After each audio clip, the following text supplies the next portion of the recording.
can see, this is another case I bought. I love it so much, I bought another one. Like I said, 30 or 40 bucks.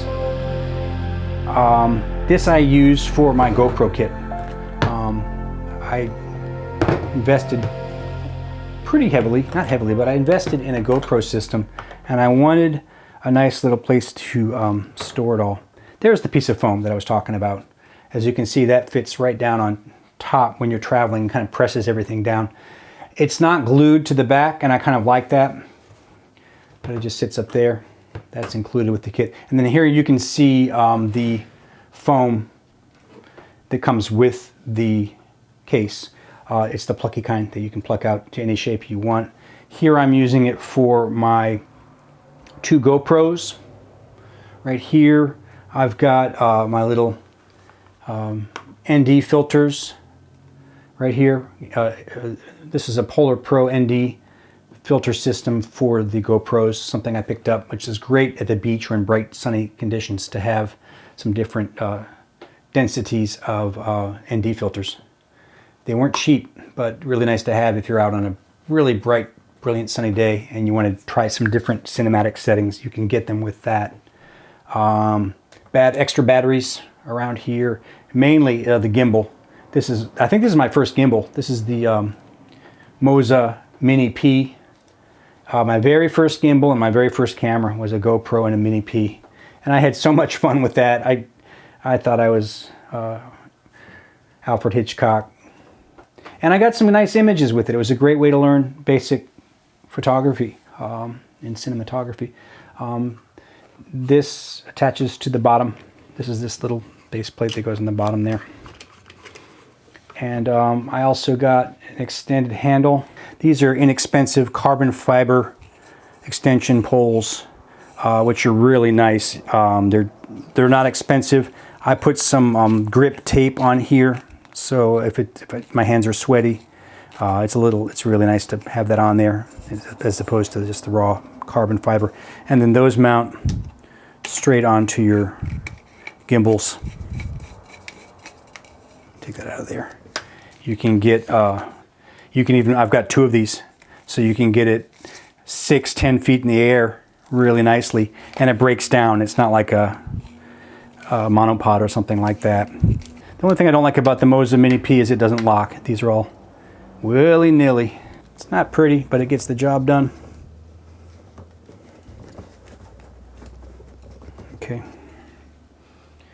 And that's where those batteries mount. Those go right in there. You see? And so all my GoPro is protected.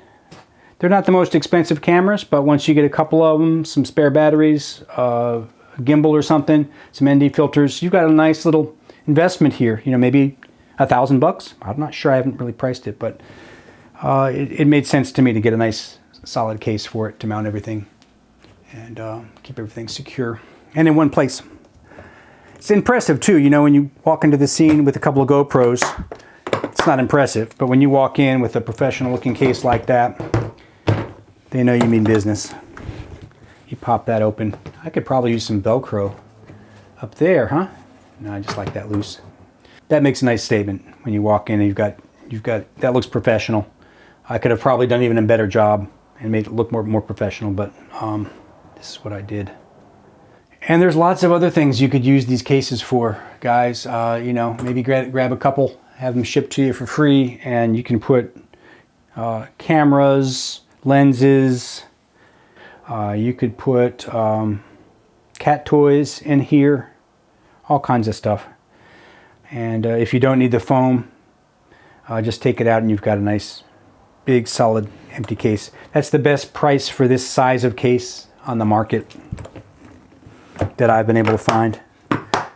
Also, what this would be handy for is if you're on set and you just want to use a cable to wire that to a pole or something so nobody walked off with it. But I haven't done that. I'm not really that hyper about this stuff. I'm a little more careful about my lens case. That's more of an investment in there.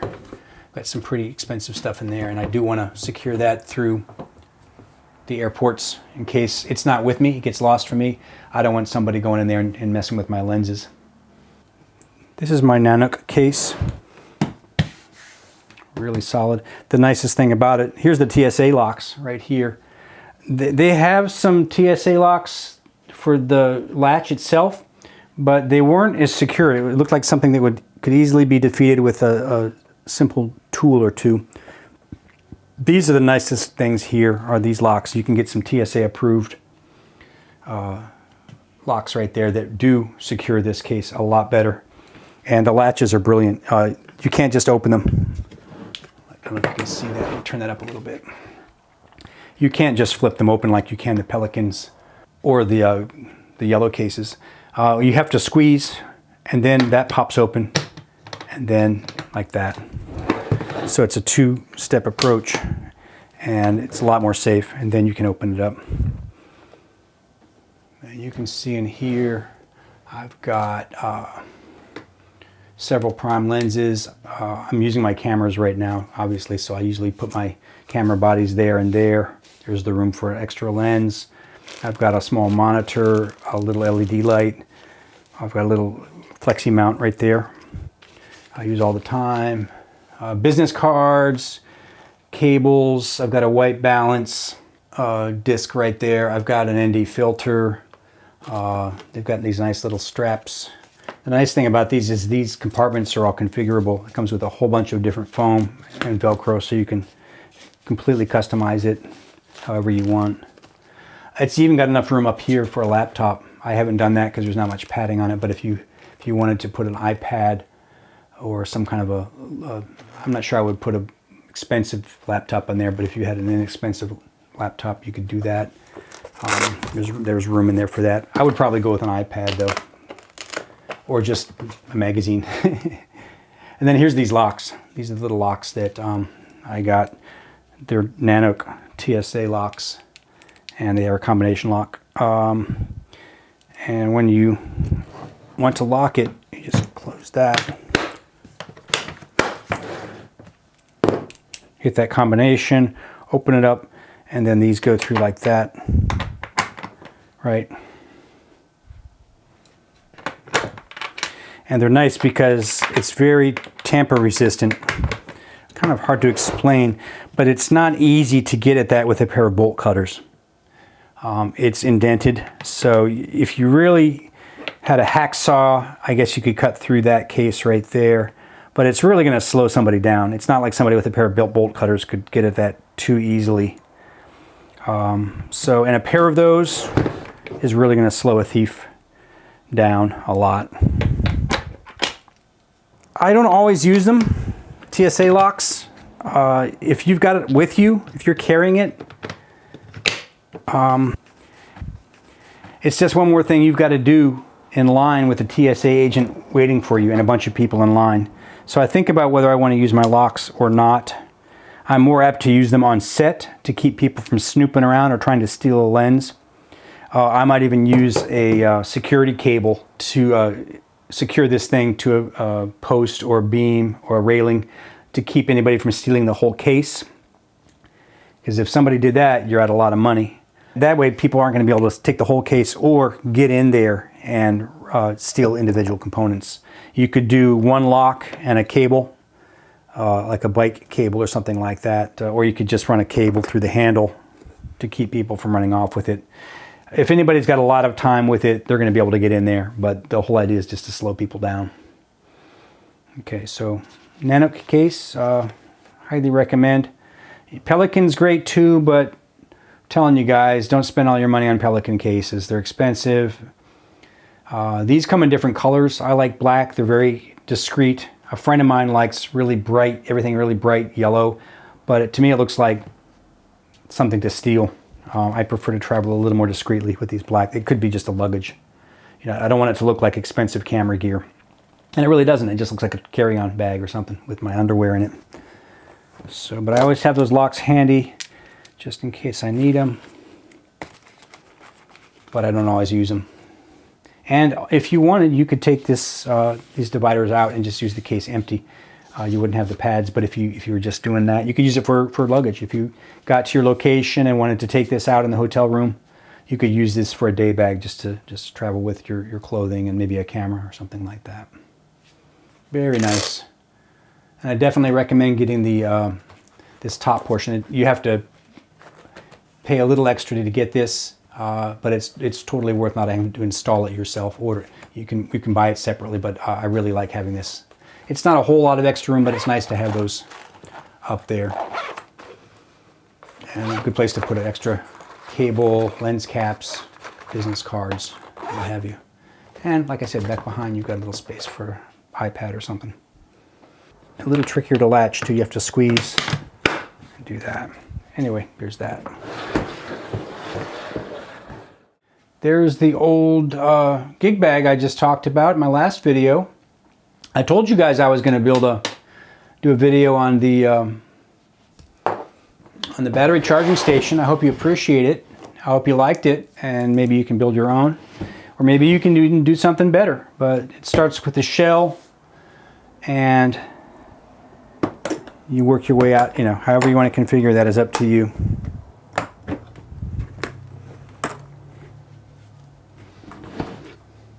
One thing about the Tascam, I did want to show you the Tascam gig bag. Since I made that video for you, I made a couple little improvements. I'm going to try not to reach over here too bad. One thing I improved was that headphone cable. I don't know if you saw it or remember that I was having a little problem with my cable coming unlatched and slipping out when it was in the bag. So I found a better cable. It's not that the cable is so much better, although I do like the bright red color. It's easy to find in the dark bag. It has the same split to two different headphones like I have. So I've got one going to my headphones and the other one ready for another person to come in and jack in like that. But this stays put a little better. It doesn't come out of the headphone jack or port as easily. It still slips out, but it's a little tighter. So something I was happy to find. The one I had was a little loosey-goosey. The other little improvement I made, I don't know if you can see it, but before the Tascam Portacapture was just sitting in the bag. I think I had some towels around it or something like that. But what I found for relatively little money is, and I'm not sure you can see it, this case is just a little lunch case I found at Walmart. I think it was like 10 or 12 bucks. It's a little cooler case, and I'm not going to pull it out to show you right now because I've got it in there really snug, but it's just a little zippered lunch case. It fit inside this case perfectly. It was cheap. It looks pretty nice, and it really kind of keeps the case open a little bit more. It's not so floppy, so that it kind of keeps access to that front wheel, the headphone volume, and most importantly, the record and stop buttons, which I've marked with a little dot there, as I'm prone to do, just so I can see it in dark situations. This case makes it really easy for me to get to that and not have to use my other hand to open this. I can still store stuff in there. There's the other side of the case. There's the name of it. It's Arctic Zone. I'm not sure if that's the name of the company or just this model, but if you can find something like that, a little lunch pouch. It's also nice because, as you can see, I kind of have, let me put this out of the way. If it starts to rain or something like that, you can just kind of pull that out and drop it in there, right? And you could even zipper it shut if it was really pouring hard, or shut the top. That whole thing just kind of fits down in there now. The cables have enough room on either side to come out. You know, I still haven't seen a case for the Tascam Portacapture, so I'm always trying to come up with my own ways to make it work. And that just, I was looking at it like Tupperware or pieces of plastic or a box or something that I could put in there, and I couldn't find anything that accessed from the top like this. So this is perfect. I also put a little piece of foam on the bottom there. I don't know if you can see that or not, but I did put a little extra piece of patty foam. So can you see in there okay, guys? That's what I'm looking at now when I open that up. And that thing fits in there just right. The battery, the USB battery goes right in here. Extra room up here for lavs. Everything else is pretty much the same. I have made no more adjustments. The only other thing I found was that the I can strap the unplug those. I can strap the bottom underneath it for storage. Like that little flap comes around, obviously, like I showed you. I'm trying to do this for the camera. And those straps go like that. When you're on the go, you know, when you're traveling, but when you're out in the field and you're ready to go, before I just kind of put this back like that, and that was it. But what I found was that you can take it on around to the bottom, get your strap up there where you need it, and then just lock it from the bottom, like so. And that keeps that flap from getting in your way, and it's a good place to store a boom pole. It's just a nice little spot where you can slip in a boom pole or that extension or anything that you need access to, maybe even that pistol grip, and that way you've got it right there whenever you need it, and that flap is out of your way. You see? This bag is just getting better and better. Every time I attempt something, it just gets a little... I should put a patent on it, right? And then, like I said, that new little lunch case keeps that a little more accessible there. It's always open like that, so I can see it without having to grab this and move it out of the way. And like I said, if you want, just tuck that in there, and it's really hanging out. So either way, I'm not apt to pull that out anymore either. I'm kind of leaving it like that. Before I kind of had to bring it out a little bit to see it all the time. And that's where I was running into trouble when I was trying to pull that out of the bag. Like this, it's a lot easier. I can even get to the SD chip, the microchip, if I need to take that out.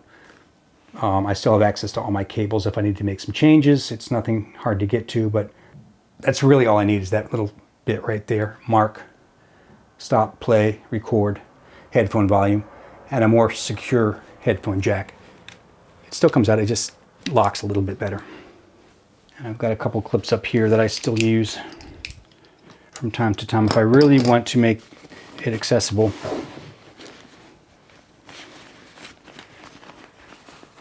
Not pretty, I know, but it really works much better like that. I've still got access to my pouch.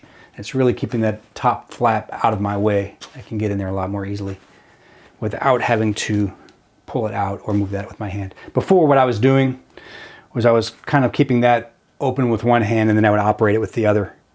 But that's hard to do with the boom, obviously. So you need both hands on the boom. You just want to reach over and grab this. It's down at your waist. You just want to reach over and touch record or touch stop or adjust the volume a little bit and have both of your hands on the boom at all times. So that travels a lot better like that. Okay, as always, aloha from Hilo, Hawaii, and thank you for your interest and support. Don't forget to like and subscribe. Aloha and mahalo.